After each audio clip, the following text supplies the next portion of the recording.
The autumn equinox, also known as the fall equinox, is a time when day and night are equal, but after which the nights become longer than the days and darkness becomes greater than light.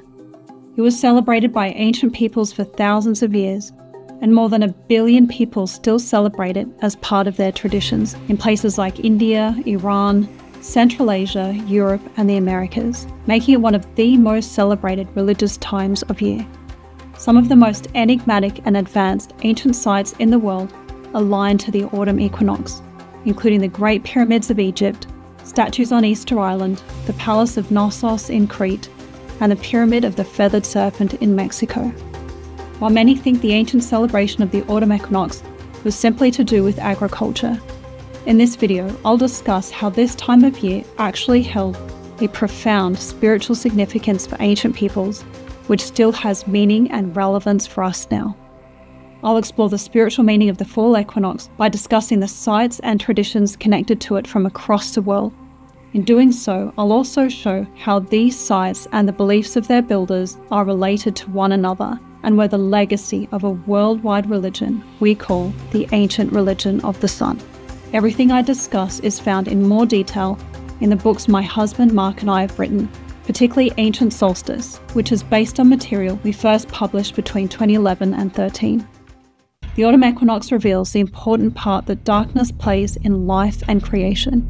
It tells us that descent comes before ascent, death precedes birth, and those who wish for light must firstly face darkness.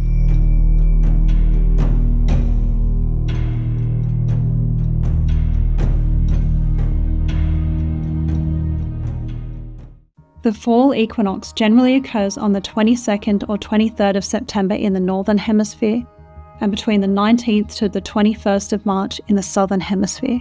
It's one of the 4 major transitions in the sun's apparent journey through the sky each year. Because the Earth's axis is tilted, the amount of sunlight each hemisphere receives waxes and wanes as Earth orbits around the sun, creating the changing seasons. This cycle is illustrated by the ancient yin-yang symbol, which shows how the year can be divided into a light half, in which the days are longer than the nights, and a dark half, in which nights are longer than days. The winter solstice occurs when darkness is at its maximum, and the summer solstice when light is greatest. Between these two extremes are the equinoxes, when day and night are equal. After the spring equinox, light becomes greater than darkness, bringing life. But in the fall, it's the opposite, as darkness becomes greater than light, heralding the cold and death of winter. At the autumn equinox in the Northern Hemisphere, the sun enters the astrological sign of Libra, which is symbolized by a set of scales. The glyph for Libra represents the sun while rising or setting. Both these symbols illustrate the balance between night and day. One of the oldest known symbols of the equinox is a double spiral, found at the ancient megalithic site of Newgrange in Ireland, which is aligned to winter solstice sunrise. It illustrates the eternal winding and unwinding of the sun's apparent motion through the sky, from winter solstice through the equinox to summer solstice and back again. Another ancient symbol of the equinox was the Minoan double axe or labrise, which I'll return to later in the video.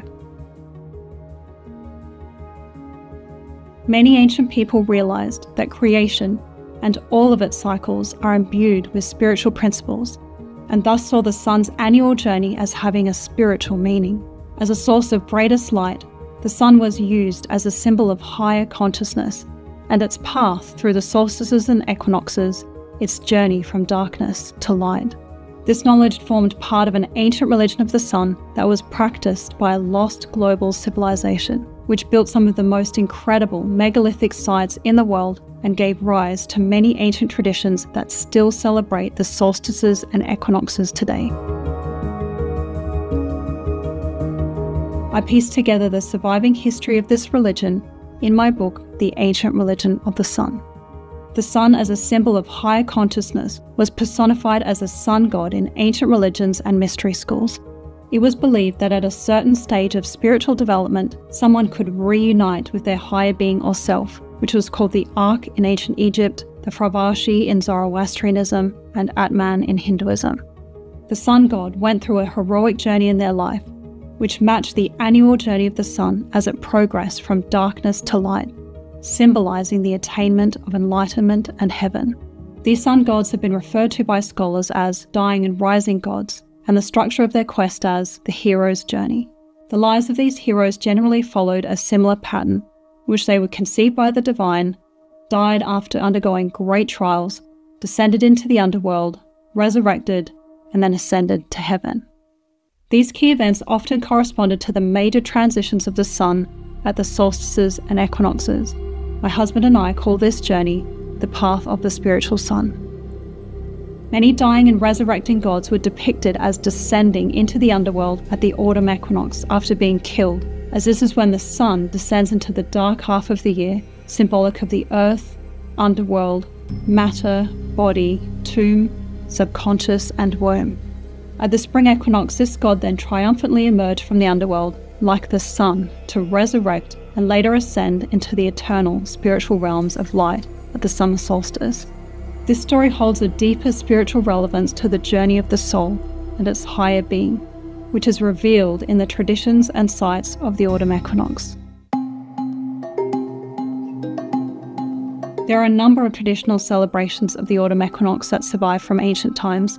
It's celebrated by indigenous Europeans and Native Americans as part of their ancient pre-Christian religions. It's also celebrated by speakers of the Persian language, who mostly live in Iran, Afghanistan, Tajikistan, Uzbekistan, and Russia, in a festival called Mehragan. This celebration survives from ancient times when it was one of the most important annual festivals in the ancient Persian Empire, second only to the spring equinox. It was a holy day in the ancient religion of Zoroastrianism, which was the official religion of the Persian Empire.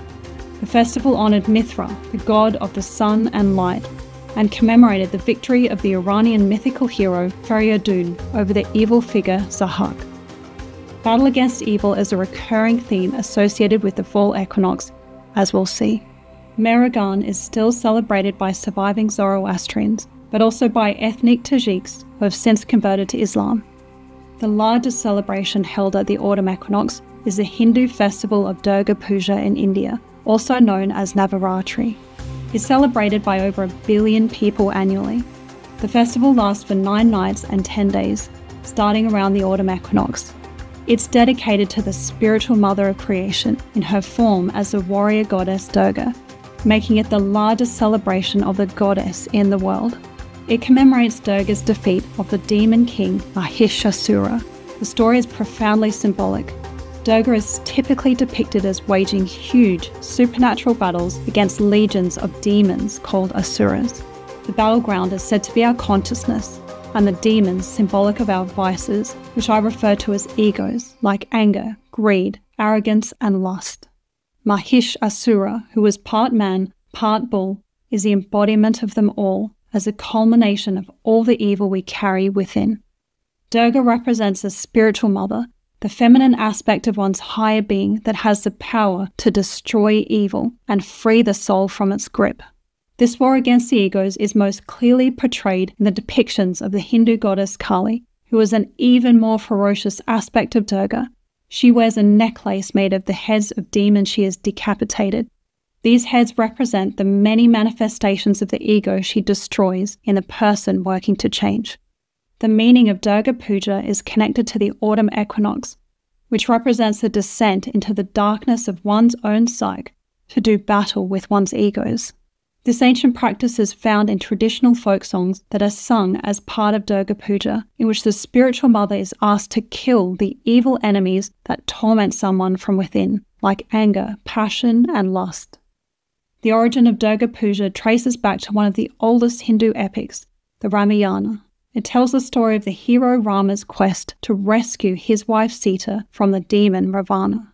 Like many Hindu stories, the Ramayana is symbolic. As the author of HinduWebsite.com, Jayaram V explains, the characters represent internal parts of the psyche, and their interactions illustrate the work of spiritual transformation. Rama is the higher self who saves and purifies the soul as Sita from the negative inner states or egos that trap it, symbolized by Ravana. The self and the soul, Rama and Sita, are then reunited, illustrating the attainment of enlightenment. Rama was a son of the sun god. Hindu teacher Sri Sri Ravi Shankar interprets Rama's name to mean the light within. And so in the Ramayana we find a symbolic retelling of the path of the spiritual sun. In the oldest version of the story, Rama was said to have called upon the sun god for aid in defeating Ravana, while in another version he calls upon Durga. He's said to have done this around the time of the autumn equinox, which is why Durga Puja is held at this time. Rama's ritual prayer or puja to Durga is considered the most ancient reference to Durga Puja and seems likely to have already been old by that time, making the celebration of Durga Puja a very ancient surviving tradition of the autumn equinox. There are numerous sacred sites across the world that were built to align to the autumn equinox. Any site that aligns to the equinox in the autumn also aligns to it in spring, as in both cases the sun rises and sets, due east and west. However, the autumn equinox is associated with sunset, as this is the time in the sun's daily cycle that corresponds to it, being when darkness increases. The spring equinox corresponds to sunrise when it's the reverse. I list sites that align to sunrise at the equinox in my video about the meaning of the spring equinox. The sites that follow are some of the ancient places that align to equinox sunset. They are among the most enigmatic sacred sites in the world, revealing the fall equinox had an important spiritual meaning. These sites include the Great Pyramid, Egypt; Sphinx Temple, Egypt; Kailasa Temple at Ellora, India; Padmanabhaswamy Temple, India; the Pyramid of Kukulkan at Chichen Itza, Mexico; the seven Moai of Ahu Akivi, Easter Island; Petsophis Peak Sanctuary, Crete; and Phaistos Palace, Crete. I'll now focus on a few of these sites to discuss their symbolic meaning, which reveals the spiritual meaning the autumn equinox held to their ancient builders, and how these beliefs are shared across continents and time.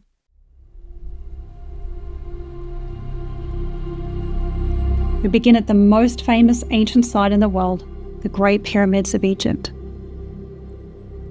At around 2170 BC, at midnight on the autumn equinox, the brightest star in the Pleiades cluster, Alcyone, was perpendicular, which means at a right angle to the descending passage inside the Great Pyramid. This alignment was discovered by the British astronomer Charles Piazzi Smith. It appears to have been marked by lines scored into the stone of the descending passage at an exact right angle to its slope. Similar scored lines had been uncovered in the foundation of the pyramid, indicating these lines were made by the original builders, possibly as part of their construction. At the same time, the descending passage aligned to the brightest star of the constellation Draco, called Alpha Draconis or Thuban, which was the North Pole star at the time, so that it could be seen from within the passage. This alignment was discovered by the English astronomer Richard A. Proctor. These alignments are significant for a number of reasons. Firstly, they may have been used to lay out the pyramid when it was first constructed. The descending passages of the two other Great Pyramids, as well as numerous other Egyptian pyramids, were likewise angled toward the circumpolar stars, revealing this was an important design feature. But in 2016, the engineer Glenn Dash noticed another feature two largest of the Great Pyramids share. They are each slightly rotated counterclockwise off the cardinal points, which he realized shows they must have been orientated using the sun on the day of the autumn equinox. Dash isn't the first to propose the equinox was used to align the pyramids. Over 100 years earlier, Proctor detailed how the pyramid builders could have used the North Star together with the sun on the equinox to orientate the pyramid and its descending passage with such precision.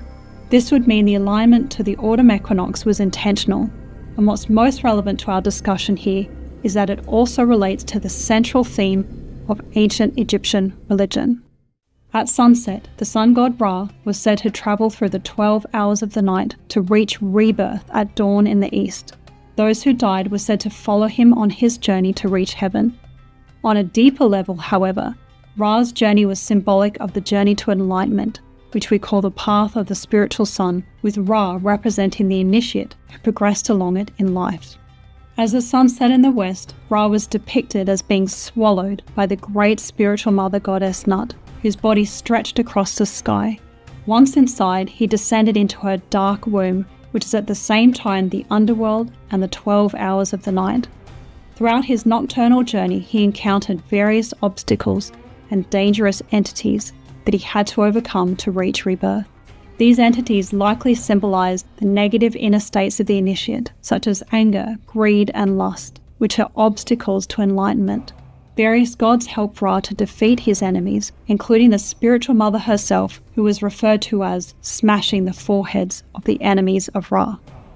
There are only 2 times in the year when there are 12 hours of night, which is at the equinoxes, indicating that this is when Ra descended and ascended, descending at sunset due west on the autumn equinox and ascending due east at sunrise on the spring equinox.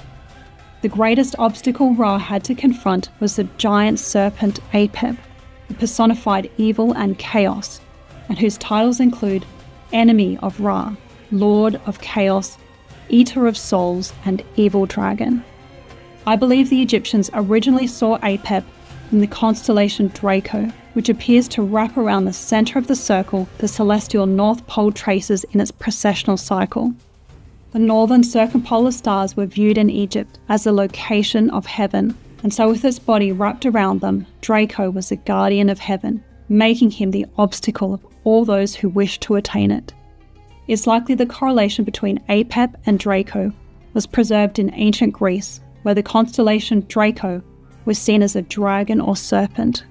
It became symbolized as the serpentine monster Typhon, who was the enemy of Zeus, the king of the gods. The same central story and symbolism was the basis of many other serpent and dragon-slaying legends. The pyramid itself is a complex symbol. In the pyramid text, it's referred to as the body of the spiritual mother. The descending passage of the Great Pyramid leads down into a large, cave-like underground chamber known as the subterranean chamber, which likely represented the underworld, while as mentioned, the other end of the passage points to the northern circumpolar stars, which was seen as the location of heaven.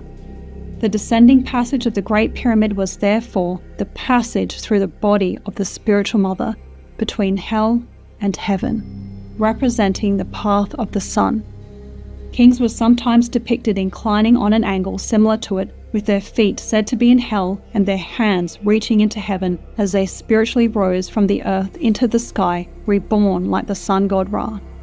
And so at the autumn equinox at the Great Pyramid, the descent into the underworld to confront and defeat one's egos was symbolized by its alignment.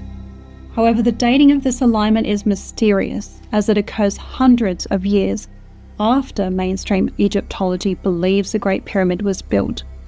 I wonder whether the same alignment may have occurred much earlier, given the evidence that many structures on the Giza Plateau are tens of thousands of years old, as I discuss in other videos.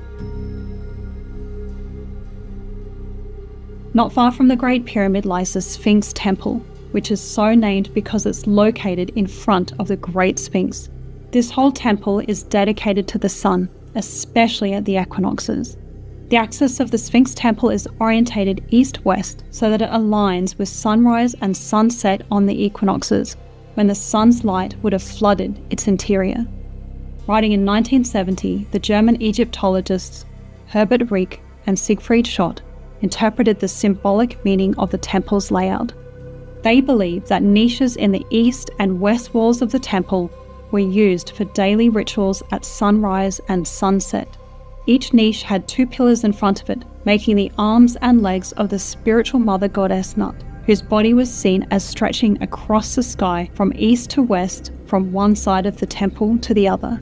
I believe these niches would have been particularly important for rituals on the equinoxes, where they likely symbolized the entrance of the sun into the body of the spiritual mother in the west and its exit in the east. The temple also had a colonnade of 24 pillars that represented the 24 hours of a day, marking the complete passage of the sun. In the early 80s, the Sphinx Mapping Project discovered that a line drawn from the axis of the temple through the ancient stone box beside the Sphinx aligned to the equinox sunset. Inside this box, a broken statue of the god Osiris was found, who was central to the myth of the sun god Ra. This line continues to where the south side of the second pyramid meets the horizon, so that when looking from the Sphinx temple, the sun appears to set into this exact spot. As it does, the silhouette of the Sphinx merges with and disappears into the silhouette of the second pyramid. This interplay of light and shadow is highly symbolic and requires a lot of explanation, as it incorporates two complex symbols, which are the Sphinx and pyramid. I discuss the meaning of the Sphinx in depth in my videos on the meaning of the spring equinox and summer solstice, but very briefly, the Sphinx could symbolize the initiate and king who was associated with the sun. The pyramid represented the earth and at the same time the body and womb of the spiritual mother, among other things. We discuss the meaning of the pyramids in our book, The Spiritual Out-of-Body Experience, and I'll be doing a deep dive on them in a coming video. Given that Sphinx Temple already symbolizes the entrance of the sun into the body of the spiritual mother at autumn equinox sunset, I think the merging of the Sphinx into the second pyramid at the autumn equinox symbolizes the same thing. That is, I think it symbolized the entrance and descent of the king and initiate into the earth, underworld and womb of the spiritual mother. Based on the evidence, I believe these sites and the symbols on the Giza Plateau clearly reveal that their ancient builders saw sunset at the autumn equinox as representing the descent into the dark underworld of the earth, which was at the same time the womb of the great spiritual mother and the darkness of one's subconscious, to confront one's own inner evil before later spiritually resurrecting at the spring equinox.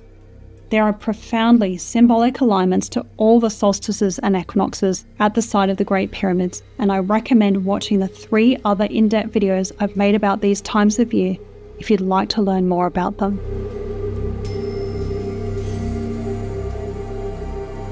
We now travel to Easter Island, which is known for its colossal stone statues called moai. The 7 statues at the side of Ahu Akibi gaze due west, directly at the sun as it sets beneath the horizon on the equinox.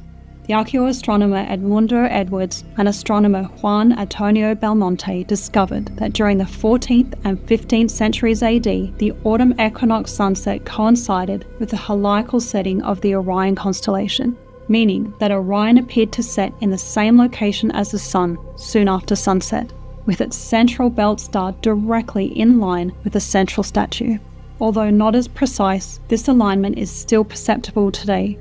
Edwards also discovered that conversely, shortly before dawn on the spring equinox, the constellation of Orion rises behind the central statue. In ancient Egypt, Orion represented the Egyptian god Osiris. Like the sun god Ra, Osiris died and descended into the underworld before later resurrecting. As we've seen, this descent occurred at the autumn equinox and resurrection at the spring equinox, and we find the same symbolism in the alignments of the sun and Orion at Ahu Akibi on the equinoxes. There is evidence that people who followed the same ancient religion of the sun found in Egypt built the statues on Easter Island, which I detail in my book, The Ancient Religion of the Sun. For example, in both places, Ra was a word for the sun, and their religions were said to have been founded by 7 wise men. The 7 moai of Ahu Akibi are believed to represent the 7 wisdom bringers of Easter Island, and therefore may represent the wisdom bringers of Egypt. I discuss these wisdom bringers in another video. Next we move to Mexico, to an ancient Maya pyramid. As in Egypt and many other parts of the world, in the Americas, they also built pyramids aligned to the sun, which was the legacy of the once global religion of the sun. At the ancient site of Chichen Itza, there is a pyramid known as El Castillo, dedicated to Kukulkan, the feathered serpent god. As the sun sets on the equinoxes, it creates an undulating pattern of light on the 9 terraces on the northwest corner of the pyramid. 7 triangles of light appear, which connect to a stone serpent head carved with feathers at its base. As the sun sets, the light undulates and eventually disappears, creating the visual effect of the feathered serpent Kukulkan descending the 9 terraces of the pyramid. The pyramid has 4 sides, which each have 91 steps. These are the approximate number of days between each solstice and equinox, making the stairs symbolic of the entire path of the sun. Every equinox, particularly in spring, thousands gather to watch the descent of Kukulkan, believing that it shows him bringing the energy of the sun to earth, and in another interpretation as returning, as Kukulkan was recorded as being a great spiritual teacher who was prophesied to one day return. These are modern reinterpretations, which although I think are nice and true in their own way, were not the original meaning of the site. I think the meaning can be interpreted based on the ancient beliefs of the Maya and Aztecs. The Aztecs also worshipped Kukulkan, but with the name Quetzalcoatl. In both Maya and Aztec religion, the feathered serpent was associated with Venus as the evening and morning star, and was said to descend every night with the sun to journey through the underworld before being reborn at dawn, just like Ra in ancient Egypt. The Maya believed that there were 9 levels of the underworld, which they symbolized by building 9 terraced pyramids. I therefore think it's clear that the descent of the Serpent of Light down the 9 levels of the pyramid at sunset on the autumn equinox at Chichen Itza represents the descent of Kukulkan into the heart of the underworld. In one Aztec story of creation, Quetzalcoatl descends into the lowest depths of the underworld to recover the bones of a former humanity that had been destroyed by a great flood, to bring them back to the world and use them to create the human beings of our current age. Here again we find the theme of death and rebirth, and of the spiritual sun, whether symbolized as Osiris, Ra or Quetzalcoatl, as being that which gives life. In Maya cosmology, pyramids represented the mountain of creation that finds its parallel in symbolic sacred mountains across the ancient world. It's apt then that the pyramid of Kukulkan would depict the feathered serpent in his act of creation, especially since the pyramid also aligns to winter solstice, the time of creation among the Maya and in other traditions of the religion of the sun. I've seen it stated based on modelling that at sunrise on the equinox, the effect is the opposite on the other side of the pyramid, so that the serpent would appear to ascend, which would symbolise the ascent of the feathered serpent from out of the underworld. However, the south side of the pyramid has not been fully restored, making any phenomenon like this difficult, if not impossible, to observe. Like many Central American cultures, the Maya routinely built over older sites, including the Pyramid Temple of Kukulkan, which has more ancient roots. Oral traditions state that the site of Chichen Itza is at least as old as the legends of Kukulkan himself, who is recorded as being a real person that founded and oversaw the building of a number of ancient sites in what is now Mexico. He is what I call a wisdom bringer and one of the founders of the religion of the sun that traveled the world and established it in different places in ancient times. Finally, we travel to the ancient settlement of Knossos on the Greek island of Crete, which is believed to be one of Europe's oldest cities. It was first established by Neolithic people around 7000 BC. Then, sometime before 2000 BC, the ancient Minoans began building their central complex there, consisting of over 1,300 rooms over 6 acres. The palace of the city was known as the legendary home of King Minos in Greek mythology. It's said that King Minos built a labyrinth to imprison the Minotaur, a horrific beast that was half man, half bull. Some believe the palace at Knossos is a fabled labyrinth. The story of the Minotaur has a symbolic spiritual meaning, which I will explain shortly. Studies done by Goran Henriksson, who is a professor of astronomy, and Mary Blomberg, who is a professor in ancient culture and society, revealed that the central religious area of the palace aligns to equinox sunrise. The sun's light travels up the corridor of the sanctuary, reflecting off a bowl that would have been filled with liquid. It also creates a shadow that just touches the symbol of a double-headed axe inscribed onto the wall. Additionally, Henriksson and Blomberg discovered that during the time the Minoans used the site, on the evening of the autumn equinox, a star in the Orion constellation would have risen in the middle of the doorway. Henriksson and Blomberg also discovered that the Minoans aligned numerous other structures to the solstices and equinoxes, including religious sites, revealing these were spiritually important times to them. The autumn equinox is possibly the most important, as it was considered the start of the new year, and the central Minoan symbol, the double-headed axe called a labris, was deeply connected to it. Henriksson and Blomberg suggested the Minoans had seen this symbol in the sky, formed by Sirius and stars in the Orion constellation, and note that during the Minoan period, Orion would have dominated the southeastern sky at Knossos on the autumn equinox. The Labris is a symbol of the equinox in much the same way the double spiral is. Each blade represents a solstice with the equinox between them as the handle, so no wonder it's found inscribed at a Minoan site aligned to the equinox. But to understand the religious significance of the autumn equinox to the Minoans, we need to understand the deeper meaning of the story of the Minotaur, as some scholars believe it was based on real religious rites once held on Crete. Myth has it that the wife of King Minos gave birth to the Minotaur, and King Minos built a labyrinth on Crete to imprison it. He put his daughter, the Princess Ariadne, in charge of the labyrinth, and then demanded that 7 young men and women were sent from Athens every 9 years to be fed to the Minotaur. The son of the king of Athens, named Theseus, went as one of them, and was helped by Ariadne. She gave him a sword to kill the Minotaur and a thread that she kept hold of, allowing Theseus to descend into the labyrinth and find his way out again. I think this story is largely symbolic, and that the labyrinth represents the underworld, as it was said to be a treacherous place that no one could ever find their way out of, which is also how hell has been described. The Minotaur is a symbol of the egos, the lower drives and instincts. With the body of a man and head of a bull, it represents the animalistic nature of the egos dominating over human nature, which turns someone into a beast. The Minotaur inhabits the labyrinth because our subconscious, our psychological underworld, is the place where our egos reside. In the legend, the Minotaur was the offspring of the Queen of Knossos, as it's the energies of the feminine, of matter and darkness, that create the egos. However, it was likewise a royal woman, Ariadne, who assisted Theseus to kill the Minotaur, as the divine feminine also has the power to destroy them. The Minoans appear to have understood this, as one of the deities worshipped at Knossos was a goddess of the labyrinth. An ancient inscription at the palace reads, "Mistress of the Labyrinth," as the underworld is her realm and womb. Scholars believe that Ariadne represents this mistress and priestess of the Minoan religion. Only goddesses were depicted as holding labrises among the Minoans, and they were used ceremonially by Minoan priestesses who likely represented these goddesses in religious rituals.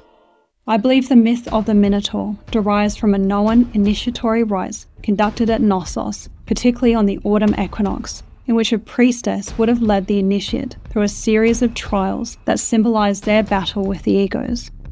Was it the labris-wielding goddess who was believed to hold the thread of one's fate in her hand, who had the power to cut the darkness of the egos away from the soul and enable it to find its way to the light?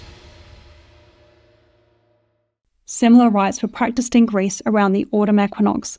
These were the greater initiations of the Eleusinian Mysteries. Their annual performance was the most significant annual religious festival in Greece, which thousands of people participated in. These rites similarly enacted the descent of the initiate over 9 days into the underworld and womb of a great Mother Earth goddess, and their later rebirth and salvation at her hands. They followed the quest of the mother goddess Demeter to find and rescue her daughter Persephone from the underworld, with her daughter representing the soul. It's noteworthy that both autumn equinox festivals of the goddess in India and Greece were held over 9 nights or days. The story of Durga and Mahishasura in India also shares some striking similarities with the ancient myth of the Minotaur in Crete. Both stories are connected to the autumn equinox. Both Mahishasura and the Minotaur were half man, half bull, and were sometimes depicted identically. Both were the offspring of a mating between a human and a bull, and a powerful female plays a pivotal role in defeating them. These similarities are likely due to these stories deriving from the same ancient source, as there is evidence that the Minoans and the Indus Valley civilization in India were related to one another. In India, the goddess Kali is petitioned for the removal of the egos as Dakshin Kali, in which she faces south, the direction the sun descends across the celestial equator at the autumn equinox in the northern hemisphere, which is seen as the same path people take in their descent into hell. It's said she's turned south so she can save them. I wonder then whether the Minoan mistress of the labyrinth, with her labrys in hand, oversaw the labyrinth at the autumn equinox, symbolizing the spiritual mother who saves souls from their egos and hell. As we've seen, the themes of descent into the underworld at the autumn equinox and later spiritual ascent are found in the lives of Ra and Osiris in Egypt and Kukulkan in Central America. These themes are also found in the lives of many other spiritual figures, including Jesus and the chief god of the Norse, Odin. The lives of these figures share similarities because they each symbolize the path to enlightenment. The descents of Jesus and Odin particularly share similarities and are connected to the autumn equinox. Jesus was crucified as an act of self-sacrifice on a cross. Odin hangs on the world tree as an act of self-sacrifice. Both are wounded with a spear. Odin hangs for 9 long nights. Jesus was crucified at 9 in the morning, and afterwards darkness covered the land until the 9th hour. Jesus dies while Odin has a death-like experience. Both then descend into the underworld before later resurrecting spiritually, greater than before. The number 9 recurs in traditions of the autumn equinox in India, Mexico, and Greece, as it represents Hell's 9 regions. The 9 nights Odin hangs for are believed to represent the 9 realms he visits while travelling out of his body, like the 9 regions of the underworld Kukulkan descends through at Chichen Itza. While some believe the similarities between Odin and Jesus are because one source copied the other, I believe there is another explanation, which is that both follow an ancient pattern of initiation central to the religion of the sun. These similarities exist between other ancient deities associated with the sun, even across continents, in records that predate Christianity and therefore cannot be explained by Christians copying pagans or vice versa. For example, the author and expert in Old Norse mythology, Maria Kvilhaug, believes that Odin's hanging was symbolic of an ancient initiation ritual, which is found encoded in Old Norse stories. She says it involved a hero who seeks the guidance of a goddess of the underworld who would show them the path that they must follow, just as Ariadne guides Theseus on his path through the labyrinth. Then the hero descends into the underworld, where he faces various trials and obstacles, which take the form of dangerous entities and places. These represented the candidate's own fear, hatred, greed, and so on, just as they did in the journey of Ra in ancient Egypt. If the hero passed successfully, he would reach a light like the sun within the greatest depths of darkness and be spiritually resurrected back into the world greater than he was before. Kvilhaug says the goddess of the underworld that helps him to defeat his egos and leads him to resurrection was symbolic of one's spiritual or higher self. This pattern of Norse initiation follows the path of the sun god as he descends into the underworld at the autumn equinox, reaches light in the deepest darkness like the sun at the winter solstice, and then resurrects like the sun at the spring equinox. This same essential pattern is found in the life of Jesus. While the crucifixion of Jesus occurred around the spring equinox, the symbolism of it is connected to the autumn equinox.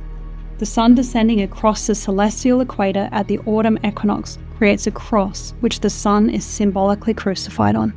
Jesus is stripped of his clothes and possessions, while the sun is said to have darkened, just as light becomes weaker than darkness at the autumn equinox. Following his death, Jesus is said to have descended into the underworld, based on his saying that he would spend 3 days and nights in the heart of the earth. These 3 days correspond to the 3 days when the sun appears to stand still at the winter solstice. Then, in the oldest account of his resurrection found in the Gospel of Mark, Jesus is described as having risen, just like the sun, near the time of spring equinox. The autumn equinox signified the stage of death and descent on the path to enlightenment, when the initiate is put through circumstances in their life by divine beings that destroy them in some way, and they are plunged into the dark underworld of their psyche. What must die within a person are the false ideas they have about themselves and their egocentric desires, before their higher being can manifest within them like the dawning sun. The dark half of the year tells us that there is much to understand about darkness, as there is much to understand about light. If you know the role that darkness and descent play in life and on the path to enlightenment, darkness is an inextricable part of creation, found in the cycles of nature, and so too in the journey of the soul, where it serves an important purpose. Darkness begins to increase following the summer solstice, which correlates with the descent of the soul from its home in the regions of light into the material world, where it comes to experience and suffer in order to learn. It's only by knowing darkness that beings come to know light, thereby acquiring the ability to choose it of their own free will and becoming conscious spiritual beings as a result. Darkness is in matter, the earth, physical body, underworld, and the subconscious. It exists outside and within us. Darkness is not evil in itself, but evil exists within it and uses it. The growing darkness in nature at the time of the autumn equinox was used to symbolize the darkness within the psyche. The darkness is the subconscious, while consciousness, the soul, is light. Within the labyrinthian regions of our own subconscious underworld are lurking, like the Minotaur, numerous desires, fears, and other negative emotions that have been created as part of our learning but are the obstacles to greater consciousness. These desires and emotions generally come to the surface when we're challenged or tempted. This is why trial and testing were such important aspects of ancient initiation, as they revealed what was really within someone. These tests were often symbolic of the inner tests that occur on the path of the spiritual sun, which someone goes through in their life and which are set by spiritual beings in higher realms.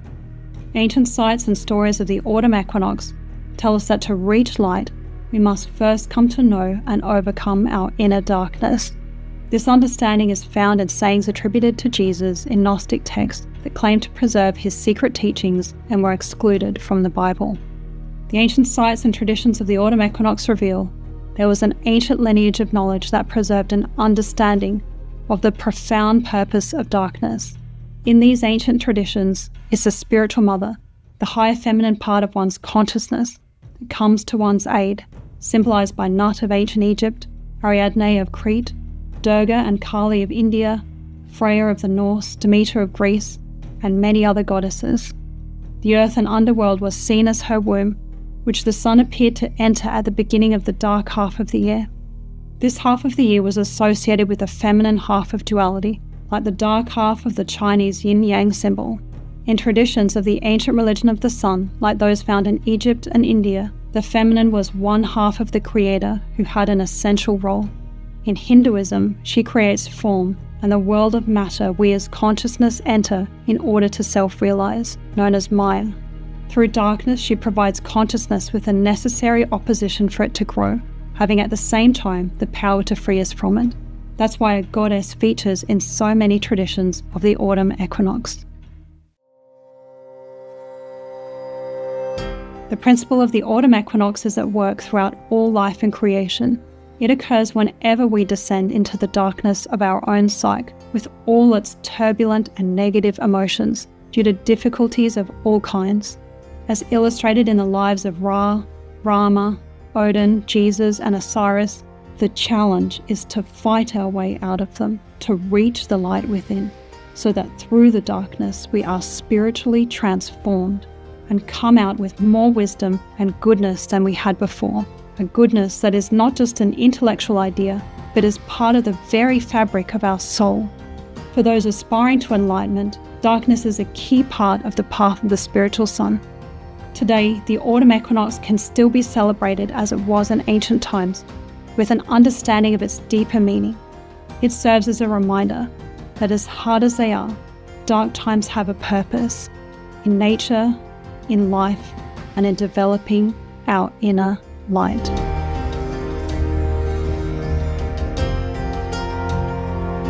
This video is part of a series about the ancient spiritual meaning of the solstices and equinoxes. You can find links to my videos about the winter solstice, spring equinox, and summer solstice in the description. In the future, I'll be making videos about how to celebrate these times of year based on ancient traditions and their deeper spiritual meaning. If you'd like to delve into these topics in more detail, you can do so in our book, Ancient Solstice.